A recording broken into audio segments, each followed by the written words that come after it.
119, versículo 105, texto conhecido.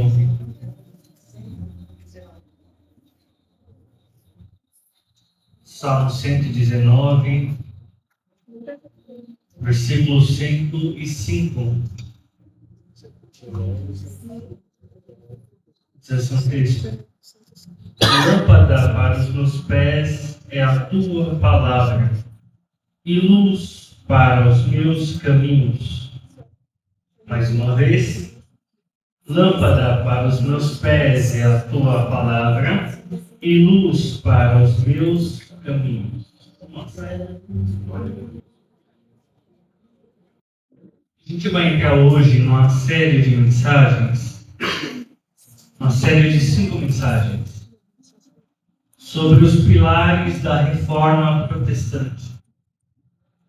E por quê? Porque a gente, como uma igreja protestante, a gente precisa entender a nossa posição como protestante. O que significa e qual a sua importância para a igreja atual. Bruno, e o que isso tem a ver com a minha vida? É porque os pilares da Reforma Protestante são os pilares que protegem a igreja e o valor da igreja e a mensagem da igreja a respeito de Cristo.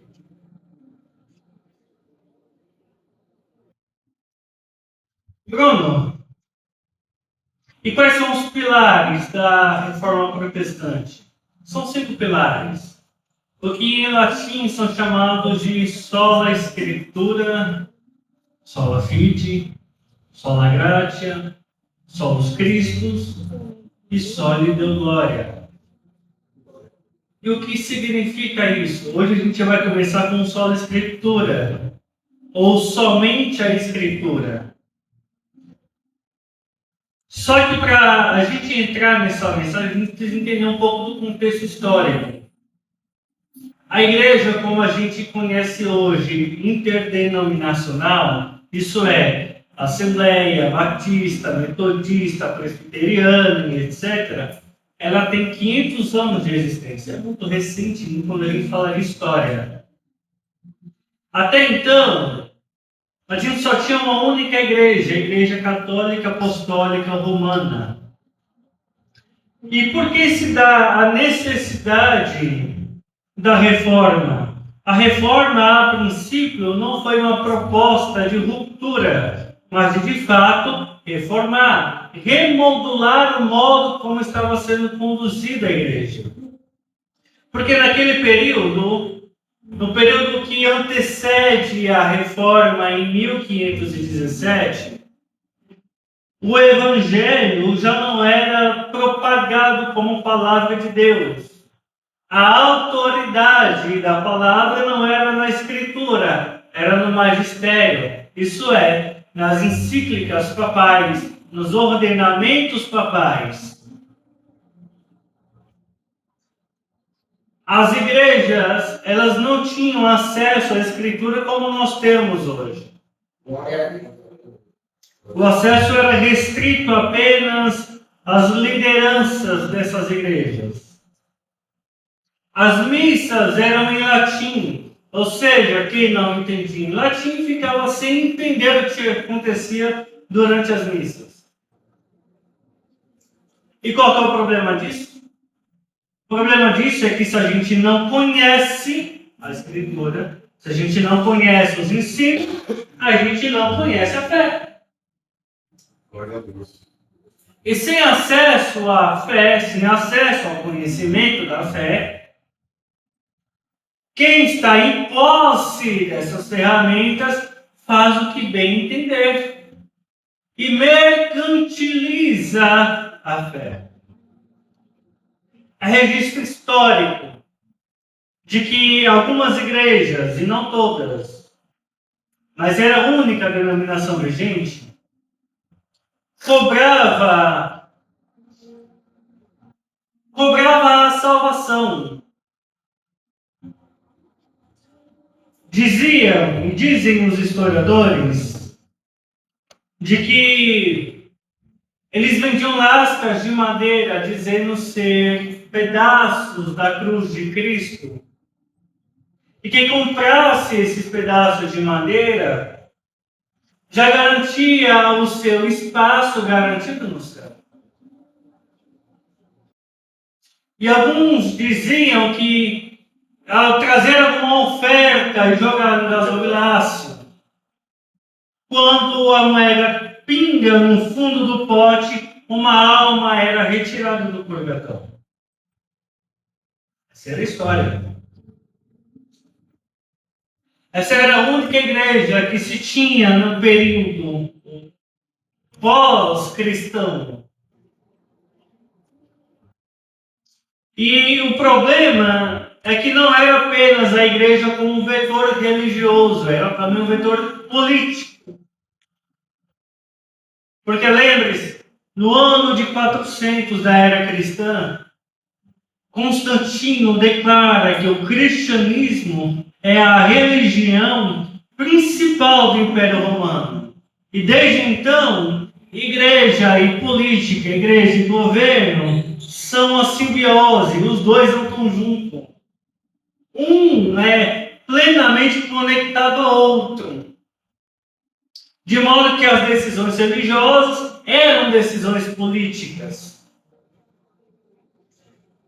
Quando a gente chega nas épocas antecedentes a 1517, a gente tem alguns que a gente chama de pré-reformadores, que tentaram, a partir da sua leitura e conhecimento e acesso que eles tinham, que eram poucos, mas que tinham acesso à Escritura, tentaram fazer alguma reforma. E pela própria igreja foram condenados à morte.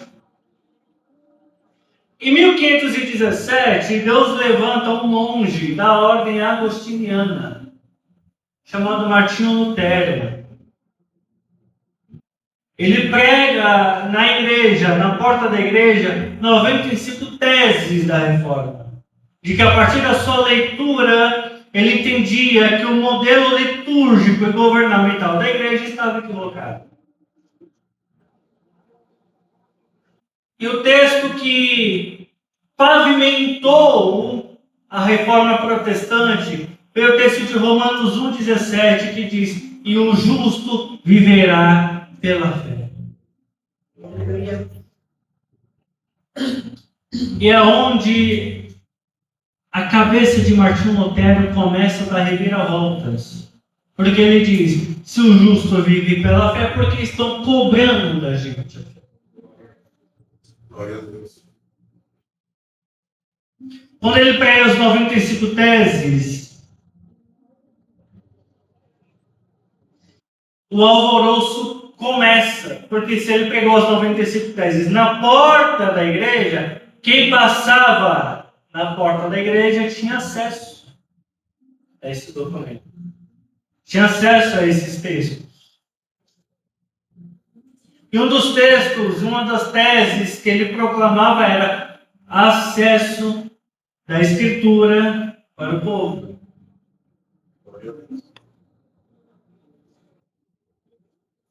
Só que na Alemanha, onde isso começa com Lutero, não foi o único lugar onde se promulgou a reforma. Porque ela começa na Alemanha, mas ela reflete na Escócia com John Knox. Ela reflete depois na Suécia. Na Suécia. Com João Calvino.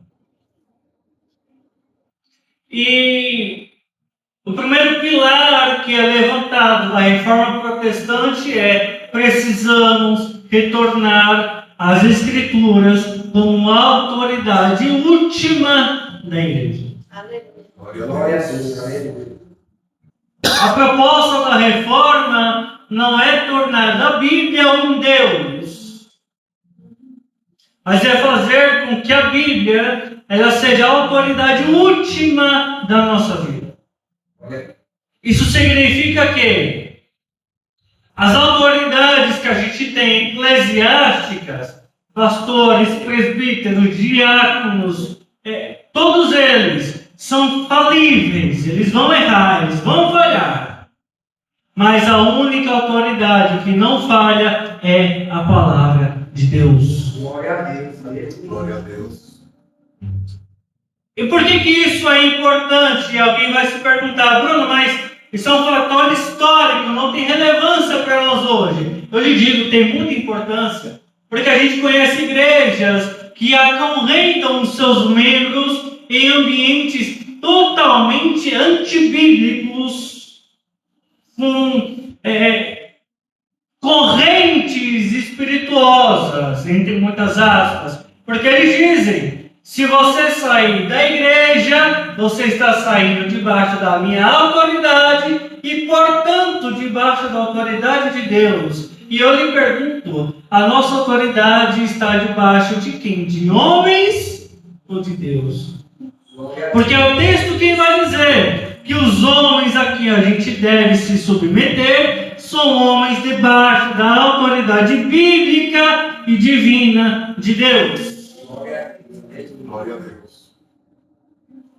A gente tem situações onde a gente tem lideranças que falam aos membros: olha, se você sair desse ministério, as maldições vão te alcançar, porque você não está saindo debaixo de bênção. Aí você olha a estrutura da igreja, não tem ensino, não tem pregação bíblica, não tem louvor bíblico, não tem nada. E aí a pergunta que fica é: com que autoridade?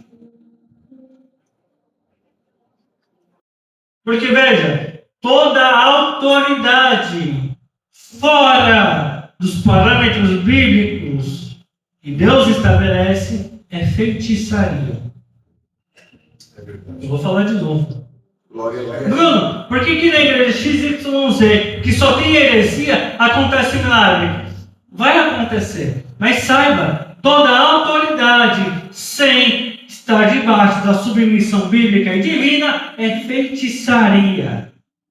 Para Deus é abominável. É verdade. Glória a Deus.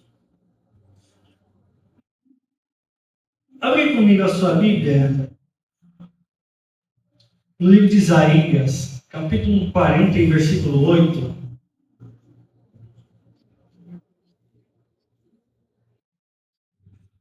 Olha o que o profeta vai dizer.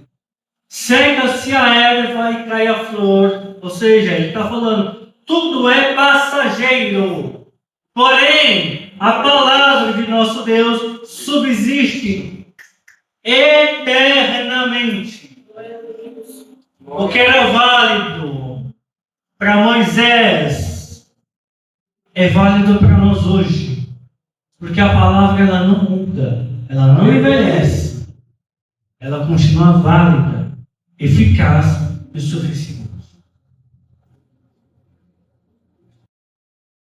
O primeiro tópico que a gente vai estruturar hoje é que a Escritura é a palavra inspirada de Deus. A Escritura é a palavra de Deus. Existe uma corrente de pensamento que defende que a Bíblia não é a palavra de Deus. Ela tem a palavra de Deus.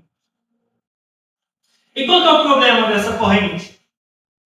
O problema dessa corrente é que se a Bíblia ela contém a palavra de Deus, por inferência lógica, eu defino qual é a parte que é a palavra de Deus.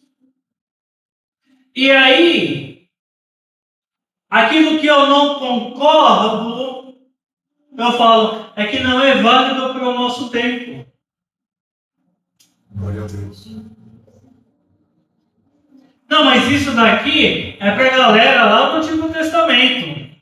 Não é válido para nós hoje. Só que a gente leu, a palavra de Deus, ela subsiste eternamente.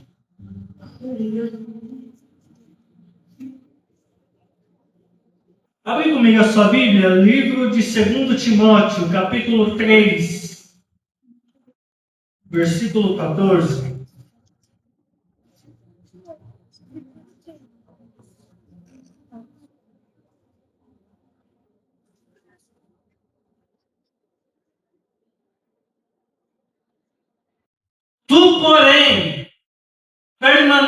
Fortalece naquilo que aprendestes, e de que fostes inteirado, ensinado, sabendo de quem os tem aprendido. Amém. Que desde a sua meninice, desde a sua infância, sabes as Sagradas Escrituras.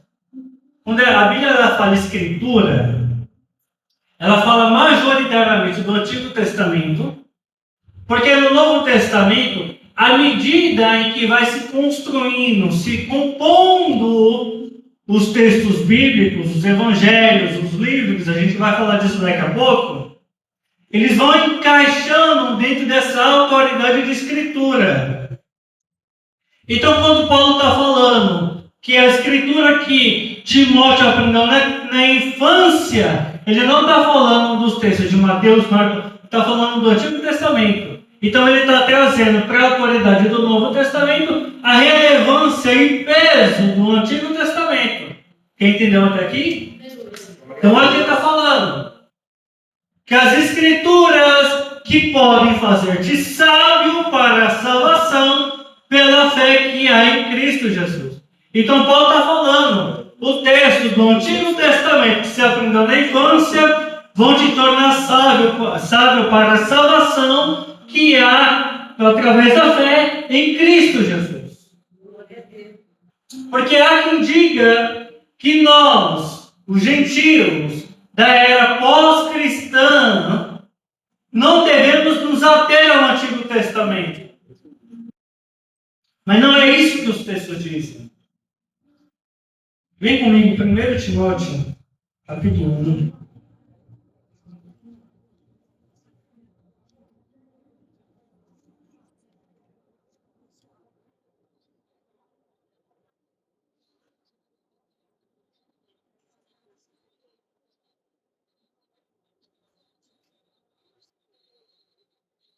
Versículo 8.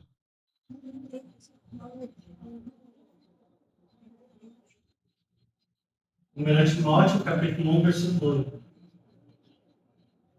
Veja, aqui Paulo está fazendo a pergunta que a gente costuma fazer a vida toda. No Antigo Testamento é válido ou não para nós, hoje que estamos na era da graça? Paulo vai responder. Sabemos, porém, que a lei é boa se alguém dela usa legitimamente, ou seja, de forma correta. Sabendo isso, que a lei não é feita para o justo, mas para os injustos, os obstinados, para os ímpios e pecadores, para os profanos, os irreligiosos, para os parricidas, ou seja, aqueles que matam os pais, os matricidas, aqueles que matam as mães, para os homicidas, para os fornicadores, para os sodomitas, para os roubadores de homens, para os mentirosos, para os perjuros, para o que for contrário à sã doutrina. Conforme o Evangelho da glória de Deus, bem-aventurado que me foi confiado. Olha o que Paulo está falando. Paulo está respondendo. Paulo, a lei é válida para nós hoje? Claro que é. Eu devo seguir a lei? É claro que não. Porque a lei é para aqueles que não estão em Cristo Jesus. Porque em Cristo Jesus, nós já cumprimos a lei. Nós devemos ter cumprido a lei. Mas ela não deixa de ser válida para os tempos de hoje. Deu para entender? Glória a Deus. Entendendo? Bruno, e como que eu sei que eu não faço parte desse grupo? Quando você olha a lista. Ou quando você vai nos outros livros das epístolas e olha as listas de destaques. Porque para que serve a lei? Ele vai dizer isso no livro de Gálatas. Aliás, no livro de Romanos. Ele vai dizer que a lei serve para mostrar a feiura do pecado. Porque o propósito de Deus não era que houvesse homicidas, mas porque Caim matou Abel, foi necessária a lei. Não assassinarás. Glória a Deus. Deu para entender? Bendito. É por isso que Paulo vai dizer que onde abundou o pecado, superabundou a graça. Ele não está falando, olha, pode pecar à vontade, e ele vai dizer isso no texto. Não, pode pecar à vontade porque a graça vai ser suficiente para cobrir tudo. O que ele está dizendo é, o seu pecado não é tão grande que Deus não pôde te alcançar. Ele te alcançou. Porque onde o pecado abundou nas suas práticas antes de Cristo, a graça superabundou, te tornando justo diante de Deus. Glória a Deus. Deu para entender? Vamos lá. Quando Paulo diz a Timóteo, no capítulo, na segunda epístola, capítulo 3, que a gente leu, versículos 14, 15 e 16, o que Paulo está estabelecendo para Timóteo é o seguinte: olha, você está incumbido de ensinar a igreja em que você está pastoreando. Só que não se esqueça dos ensinamentos que você tem desde a infância. Glória a Deus.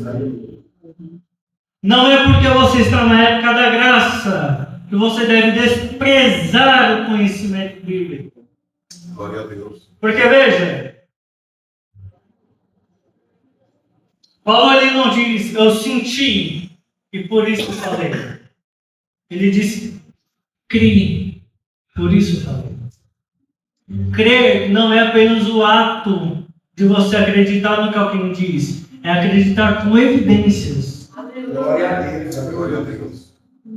Paulo uma vez estava pregando numa determinada igreja, ele fala, olha, os de Bereia são mais nobres do que os de Tessalônica, porque eles observavam se o que era dito era conforme as Escrituras. Paulo estava pregando e a comparação que eles estavam estabelecendo com a pregação era o texto que eles tinham em mãos, ou seja, o Antigo Testamento. Glória a Deus. Aí hoje, com os recursos que a gente tem, Bíblia, slide, celular, tablet, a gente ouve pessoas falar um monte de coisa e a gente não vai aos textos. E aí, depois a gente se frustra com o que a gente ouve e vem reclamar a Deus. Deus, o Senhor disse que ia fazer. E Deus diz, mas você não leu em 1 João que é para você julgar os espíritos se falam de acordo com o meu espírito? Glória a Deus. Abre comigo essa Bíblia. 2 de Pedro, capítulo 1.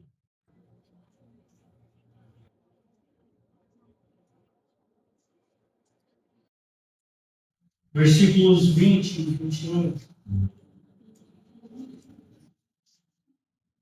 Olha o que Pedro vai estabelecer. Sabendo primeiramente isso, que nenhuma profecia da Escritura é de particular interpretação, porque a profecia nunca foi produzida por vontade de homem algum, mas os homens santos de Deus falaram, inspirados pelo Espírito Santo. Então veja, o que Pedro está falando é que as profecias, as Escrituras, e aqui ele vai estabelecer tanto do Antigo quanto do Novo Testamento, não é de particular interpretação. Isso eu já falei aqui em algum momento. A gente não coloca significado no texto, a gente extrai do texto o seu significado. E é isso que Pedro está falando. Ninguém que falou em nome de Deus, por inspiração de Deus, falou de particular vontade, mas falou por condução de Deus. Glória a Deus. E aí, a gente chega para o texto e fala, não, o texto está assim, mas eu acho que não é bem assim que ele quer dizer. Espera lá, se o texto está assim, a gente tem que considerar a intenção do autor no texto. Porque a gente não está mais com Pedro do nosso lado para ouvir e explicar o que ele está dizendo. Mas a gente tem um registro textual do que ele pregou e ensinou. E é isso que a gente tem em mãos. E é isso que a gente tem que considerar na nossa leitura bíblica. É isso que a gente tem que considerar quando a gente ouve alguém expondo os textos bíblicos. Porque alguém pode ler um texto A e introduzir no texto o significado que ele não tem. Posso lhe dar um exemplo básico, conhecido?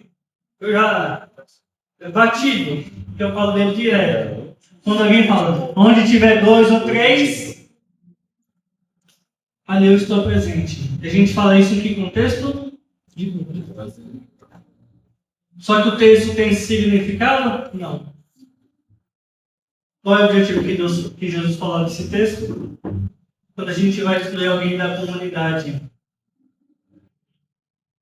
Como quem dizendo, a decisão conjunta de vocês é a minha decisão. Porque o que vocês concordarem na terra será concordado no céu. Glória a Deus. Esse é o sentido do texto. Ou como alguém diz, por exemplo, tudo posso naquele que me fortalece. Então eu vou passar por aquela região perigosa, evangelizando sozinho, porque Deus vai me dar força, porque eu posso nele que ele me fortalece. Só que não é isso que o texto está falando. Eu estou dando um sentido mais escrachado para você entender. Ali o que o Paulo está falando é: eu posso suportar todas as coisas porque Deus me fortalece. Na abundância, na escassez, na luta, na bênção, tudo posso. No sentido de contentamento. Glória a Deus. Deu para entender? Glória a Deus. Vamos lá. Com base nesse texto de Pedro, abre lá comigo. João, capítulo 14, versículo 26. Então, o que Pedro está estabelecendo é que as Escrituras são inspiradas por Deus, são movidas por Deus, conduzidas pelo Espírito. E olha o que Jesus ele vai dizer. Capítulo 14, 15, 16 e 17 do Evangelho de João são a doutrina do sacerdócio de Cristo e do Espírito Santo. Porque ele já está caminhando para essa partida. E ele diz, mas aquele Consolador, o Espírito Santo, que o Pai enviará em meu nome, esse vos ensinará todas as coisas e vos fará lembrar de tudo quanto vos tenho dito. Agora abre lá comigo, capítulo 16 de João, versículo 12.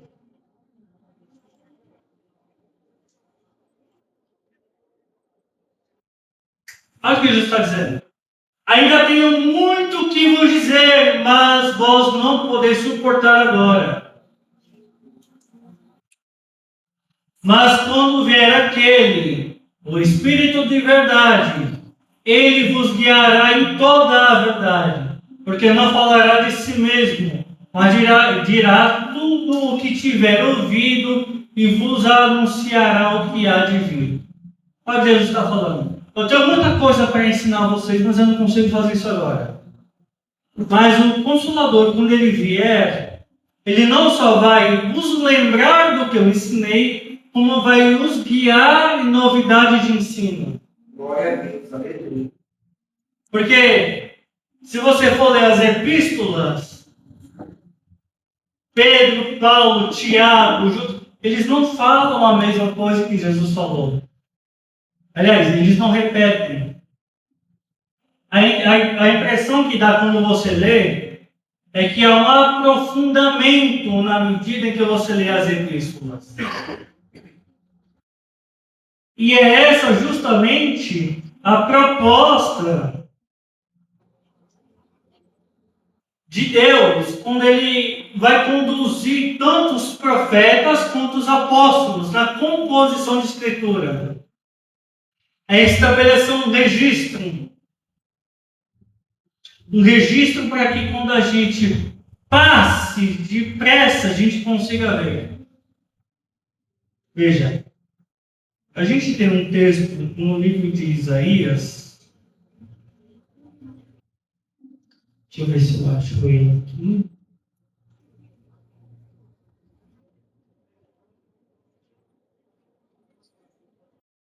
Isaías 30, versículo 8.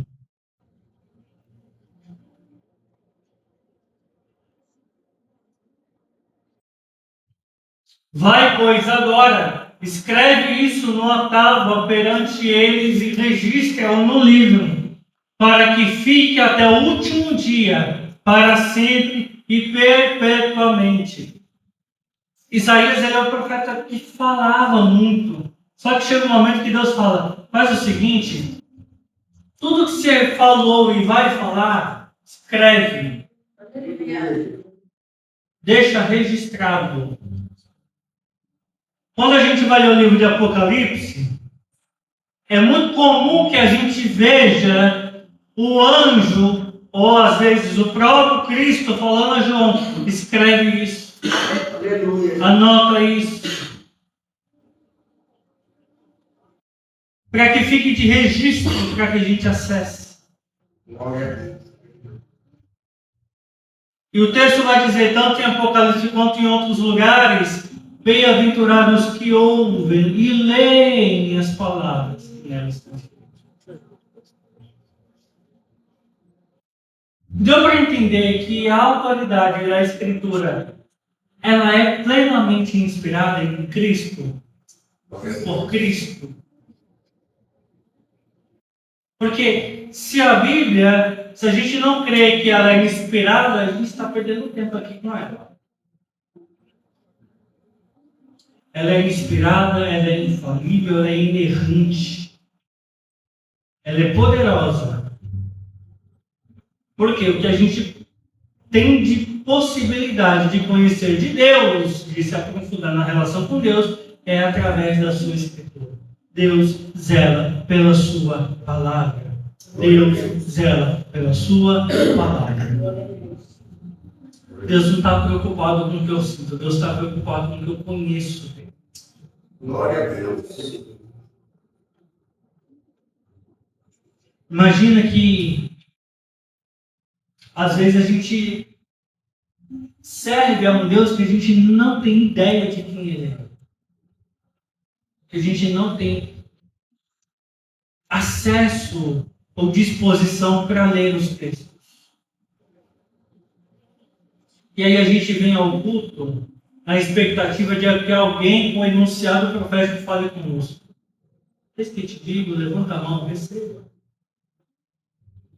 Só que onde a gente pode conhecer Deus intimamente é na sua palavra. Aleluia. O segundo tópico que a gente vai entrar agora é que a Escritura é a autoridade suprema da igreja. Ou seja, a autoridade da igreja está na Escritura e não o contrário.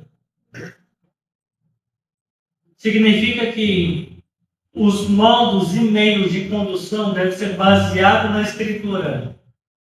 E não a Escritura ser interpretada aos moldes da igreja. E a igreja que eu falo não é só a comunidade, eu estou falando do individual também. Abre lá comigo a sua Bíblia, livro de 1 Timóteo, capítulo 1.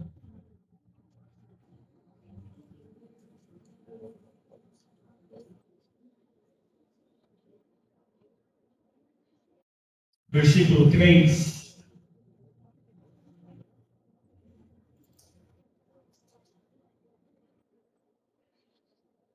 Como te roguei quando parti para a Macedônia, que ficasse em Éfeso para advertir alguns que não ensinem outra doutrina,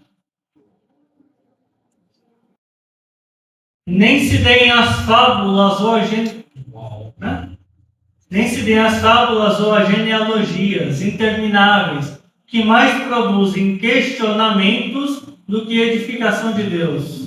que consiste na fé. Assim o faça agora. Ora, o fim do mandamento é o amor de um coração puro e de uma boa consciência e de uma fé não fingida, do que, desviando-se alguns, se entregaram às vãs contendas, querendo ser mestres da lei e não entendem nem o que dizem, nem o que afirmam. Olha o que Paulo está falando a Timóteo. Timóteo,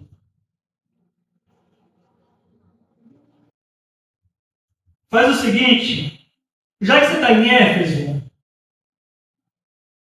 e você está responsável por pastorear essa igreja, ensina ela, e não só ensina ela, como adverte aqueles que estão ensinando uma outra doutrina. Porque o fim do mandamento, ou o alvo da instrução, é o amor que vem do coração puro, de uma consciência limpa e de uma fé sem fingimento, uma fé sincera. É verdade. Alguns se desviaram dessas coisas e passam tempos e tempos com discussões sobre genealogias, sobre... Volta lá no versículo 6. 5. 4. Genealogias intermináveis. O que Paulo está falando aqui é o seguinte, Timóteo, você quer observar quando alguém se desviou da sua doutrina, da doutrina bíblica? É quando você observa que o amor de um coração puro já não está mais presente. Glória a Deus. Quando a fé é fingida. Bruno, o que é fé fingida?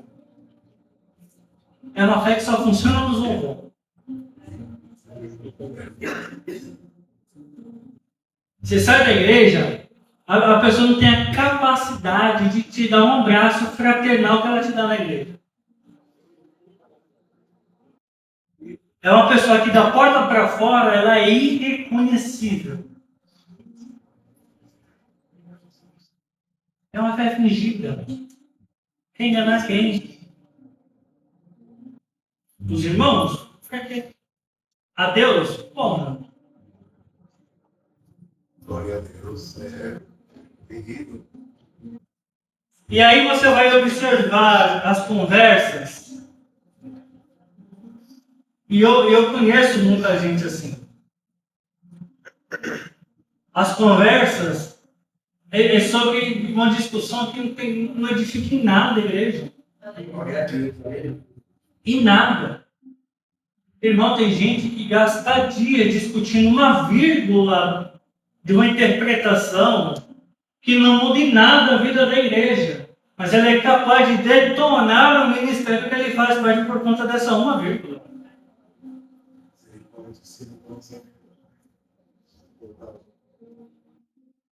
Aí você vê gente discutir. Outro dia eu conversando com um determinado irmão, ele falou assim, eu não gosto daquela igreja porque na igreja tem um grupo de gestos, sabe? Onde já se viu e o povo irá dançar na igreja. Aquela igreja não é bíblica. Eu falei, irmão, e aí você tem um problema então. Porque a Bíblia ensina no livro de Salmos para louvar a Deus, honrar a Deus com os corpos. Levantar a mão, gesticular. Você tem isso na Bíblia. Glória a Deus. Ele, não, mas a igreja não é Bíblia. Eu falei, irmão, o que isso muda a vida dele? O que isso está sendo pregado? A palavra que está sendo ensinada? Muda o que é isso na vida da igreja, pelo amor de Deus. Aleluia. Aleluia.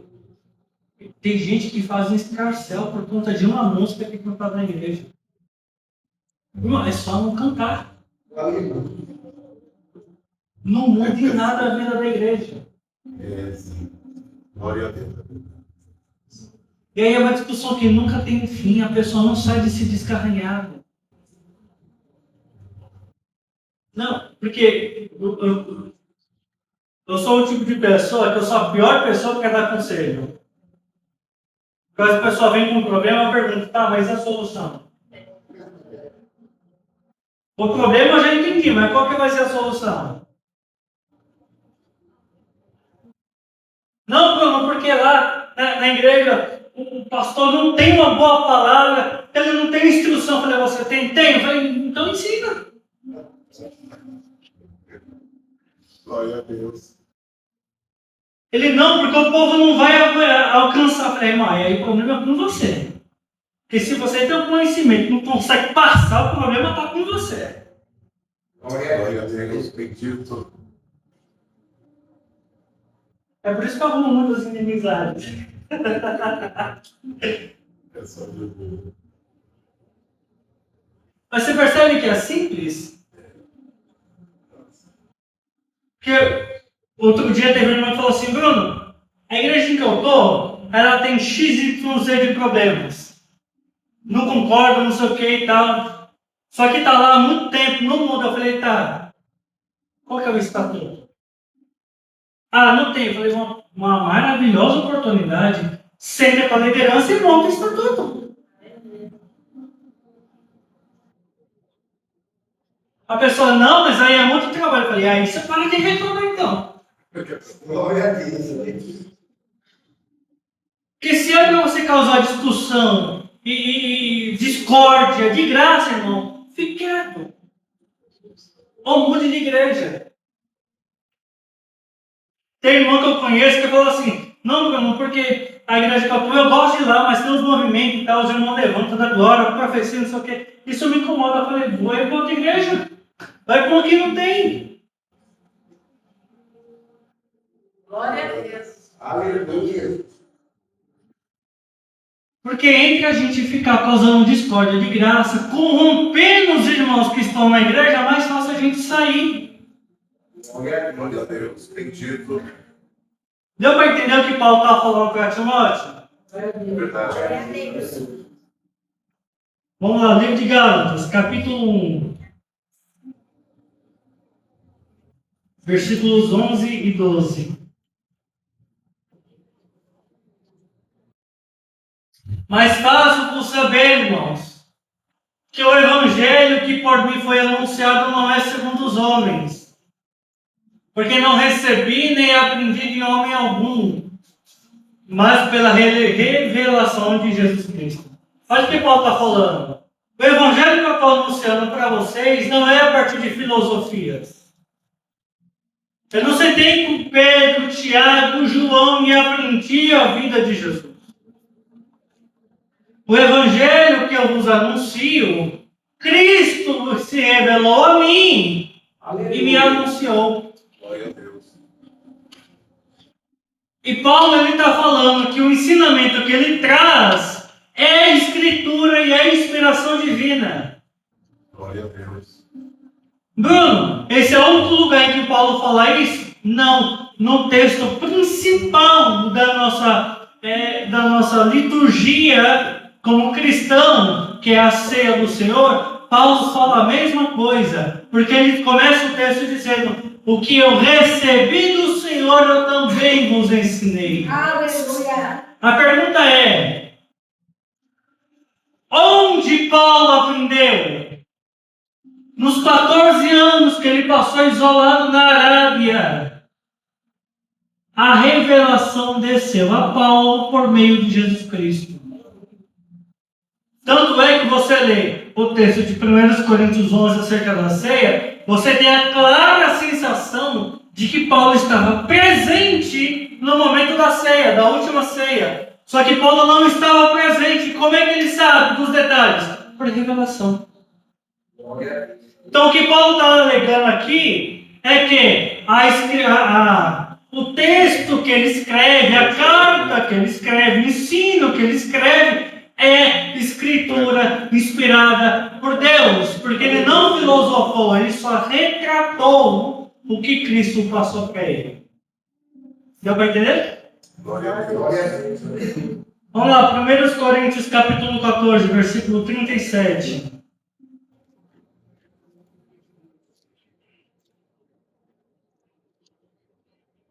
Olha o que Paulo vai dizer. Se alguém cuida ser profeta ou espiritual, reconheça que as coisas que vos escrevo são um mandamento do Senhor. Aqui Paulo está terminando o discurso acerca dos dons. Ele está falando, se alguém cuida, se alguém se preocupa, se alguém tem desejo de ser profeta ou espiritual, reconheça que o texto que vocês estão recebendo tem autoridade espiritual. Eu acho muito estranho que algumas igrejas, irmão, tem igreja que eu gosto muito, porque eu tenho amizades nessas igrejas, mas eu tenho muita dificuldade de ir nos cultos, porque no momento da pregação, a pregação ela é mais profecia do que ensino bíblico. Aleluia. Você ouve mais revelação do que exposição do texto bíblico. Glória a Deus. E aí pensa, são 2 horas de culto, 1h20 de louvor, 40 minutos de pregação, onde de texto você vai ter 10 minutos. No total, você tem 1h50 de culto e 10 minutos de ensino. Não tem como, irmão. Porque eu não posso ser espiritual ou me considerar um profeta se eu não reconheço que os textos que Paulo escreve, que os apóstolos escreveram, são mandamentos do Senhor e eles devem ser lidos. Glória a Deus. Abra comigo 2 Coríntios, capítulo 13, versículo 3.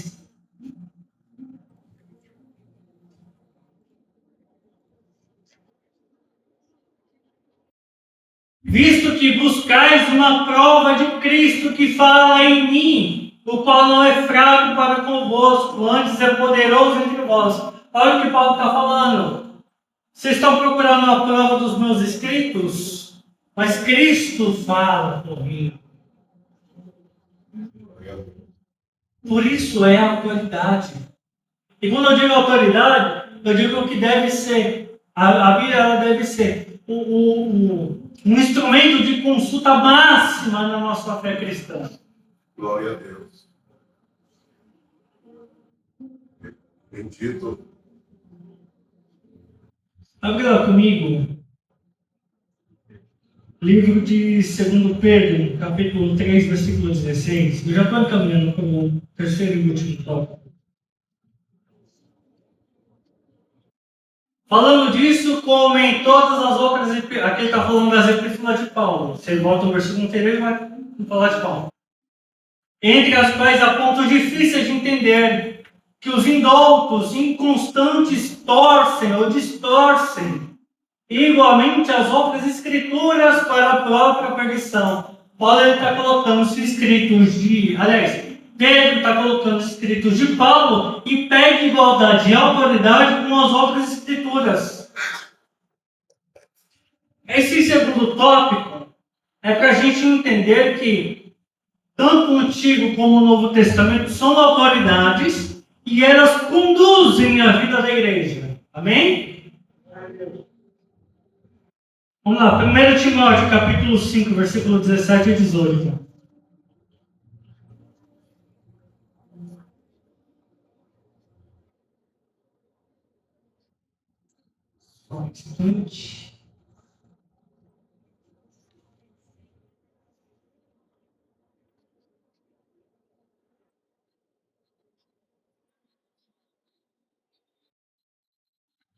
Aqui Paulo está falando da ordenação, do salário dos ministros.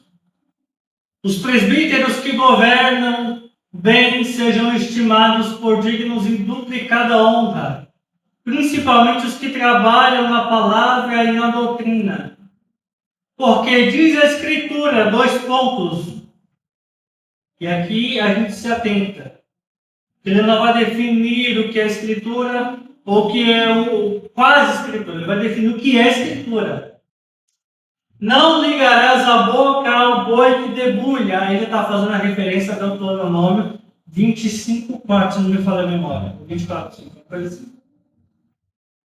E digno é o obreiro do seu salário. Esse segundo texto não tem no Antigo Testamento. Onde ele está, Bruno?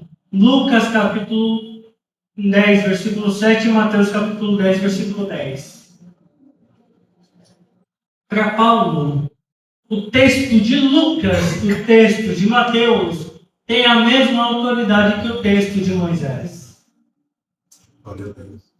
Então, quando alguém disser para você, olha, o Antigo Testamento não é válido para hoje, nossos textos. Por que não é válido? Quem invalidou os textos? Porque nem Jesus invalidou os textos. Glória a Deus. Não, Bruno, porque eu gosto mais do Antigo Testamento e tal. Quem invalidou o Novo? Embora seja muito difícil invalidar o Novo, é mais fácil invalidar o Antigo para a gente que é protestante. Mas ainda assim tem esses grupos. Glória a Deus. Abre lá comigo, 2 Timóteo, último tópico. Glória a Deus. Capítulo 3, versículo 16. Esse último a gente vai ver que a Escritura é suficiente para guiar o povo de Deus. Toda a Escritura é divinamente inspirada, proveitosa para ensinar, para repreender, para corrigir e para instruir em justiça, para que o homem de Deus seja perfeito e perfeitamente instruído para toda boa obra. Eu gosto desse texto também. Conjuro-te, pois, diante de Deus e do Senhor Jesus Cristo, que há de julgar os vivos e os mortos, na sua vinda e no seu reino, que pregues a palavra, instes em tempo e fora de tempo, corrija, repreenda, exorte com toda longanimidade, isso é, paciência e doutrina. Porque virá tempo em que não suportarão a sã doutrina, mas tendo coceira nos ouvidos, amontoarão para si mesmo doutores conforme as suas próprias concupiscências, conforme os seus próprios desejos. O que Paulo está falando? Paulo está falando, a Escritura, ela não tem divisão do que é proveitoso ou não. Toda ela é proveitosa para ensinar, corrigir, exortar. Pregue ela em tempo oportuno, mesmo que não seja tempo oportuno, pregue ela. Exorta, ensina. Porque vão vir tempo, e na verdade esse tempo já chegou. É verdade. Sim, já chegou. E que amontoaram para si doutores, cujas doutrinas satisfazem o próprio desejo. Você tem igrejas cujas doutrinas não tem nada a ver com a Bíblia. É uma fachada de cristianismo. Bruno, e por que essas igrejas são tão lotadas? Porque elas atendem os nossos desejos. Glória a Deus. Aleluia. Porque é muito mais fácil a gente ficar numa igreja, falando de comodidade, tá? Numa igreja em que a gente, todo culto, recebe uma profecia diferente. Eu tenho igreja que toda pregação você vai estar num país diferente, com um carro diferente, com uma casa diferente. É muito confortável. Agora, o difícil é você estar na igreja que fala, lê a Bíblia, lê a Bíblia, lê a Bíblia, lê a Bíblia.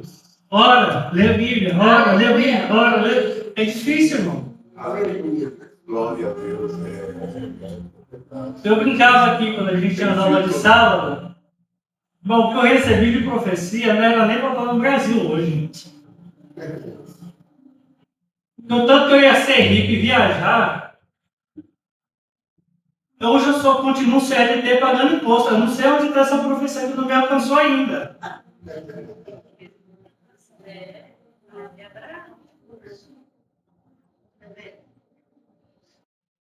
A orientação de Paulo era muito presente.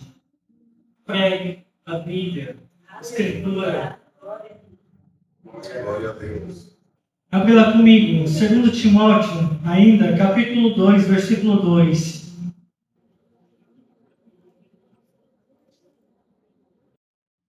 E o que de mim, entre muitas testemunhas ouvistes, confia-o a homens fiéis que sejam idôneos para também ensinarem a outros.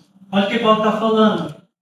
Não só que você aprendeu da sua infância, o que você aprendeu de mim, na presença de testemunhas, porque você não vai poder negar o que aprendeu, porque você tem testemunha.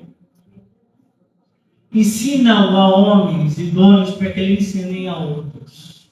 Glória a Deus. O que Paulo está falando é, você tem conhecimento, maravilha, compartilha. Glória a Deus. É verdade. Glória. Tem irmão que ele tem conhecimento, mas ele é capaz de falar, olha, eu até te passo, mas se você me der uma oferta, pô, irmão, pelo amor de Deus, compartilha. Glória a Deus. Só de Novo Testamento a gente tem 2000 anos. O que tem de tão novo assim que você descobriu que ninguém descobriu antes? Glória a Deus. Compartilha, não faz mal. Abre lá comigo. 1 Tessalonicenses, capítulo 5, versículo 27. Glória a Deus. Bendito. Pelo Senhor vos conjuro que essa epístola seja lida a todos os santos irmãos. Porque nos cultos na igreja primitiva funcionava o seguinte: no meio do culto tinha as orações e os louvores. Os textos do Antigo Testamento eram em rolos. Eles pegavam os rolos e liam. As igrejas não eram como as construções que a gente tem hoje, porque o púlpito é mais aqui. A gente chama essa construção de construção vitoriana. Ela nasce na Inglaterra da Idade Média. Durante o período das igrejas apostólicas, as igrejas, o púlpito, onde a gente apoia a Bíblia, era no meio da igreja. O povo ficava em volta da igreja, do púlpito. E o que acontecia durante as orações? Os louvores, eles sacavam os textos, eles chamam de paraxá, um recorte do Antigo Testamento, e liam na frente do povo. O que Paulo está falando é, junto desse texto, leiam também os meus textos. Leiam as epístolas. De forma geral, leia a Bíblia a todos os santos irmãos. Um culto que não tem leitura e exposição bíblica não é um culto. Glória a Deus. Abre lá comigo Colossenses capítulo 4, versículo 16. Bendito.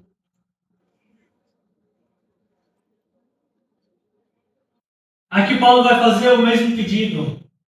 E quando essa epístola tiver sido lida entre vós, fazei que também seja lida na igreja dos Laodicenses, e a que veio de Laodiceia, leide a vós também. Porque os textos eram encaminhados como cartas para as igrejas.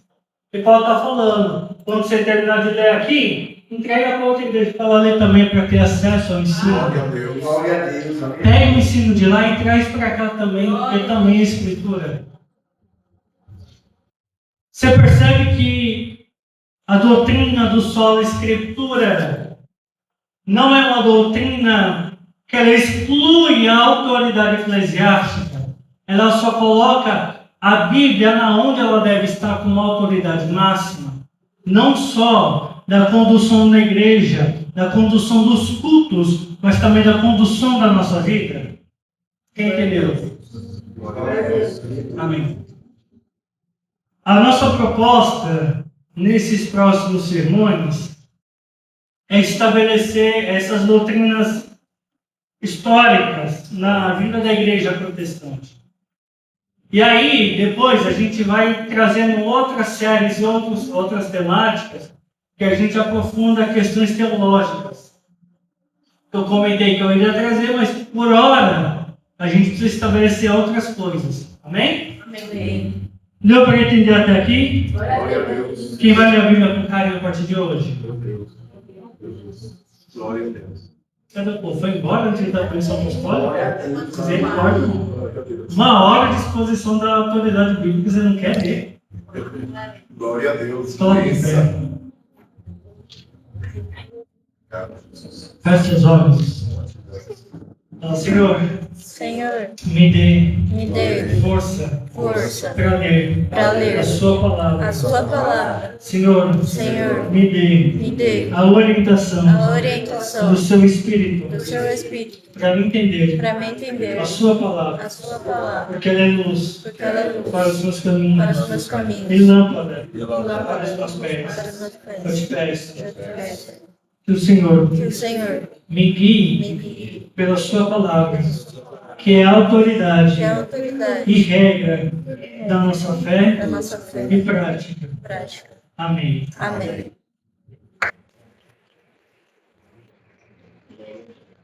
Boa é esta.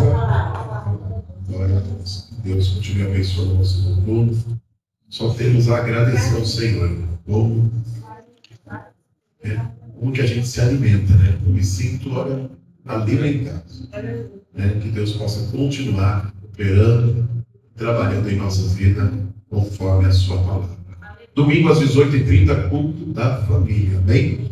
E os demais recados nós vamos dando na semana em nome de Jesus. Pai, te louvo, te agradeço, Senhor, por esses. Senhor Deus, como é bom ouvir. Como é bom estar aqui ouvindo, aprendendo contigo, Jesus. Como isso, Senhor Deus, nos faz, Senhor Jesus, se esvaziar de nós e encher de Ti. Continue trabalhando e dando essa disposição, Pai amado, porque queremos o melhor e o melhor é ouvir, Pai. Senhor meu Deus, abençoe, Senhor, continue dando essa força, essa garra para o nosso irmão Bruno, para nós ouvintes também. Desejo e a vontade, Senhor, de aprender cada vez mais de Ti, que é manso e humilde de coração. Espere o povo em paz, segurança, meu amigo do Face, em nome de Jesus, Pai, abençoe a todos, em nome de Jesus. Amém.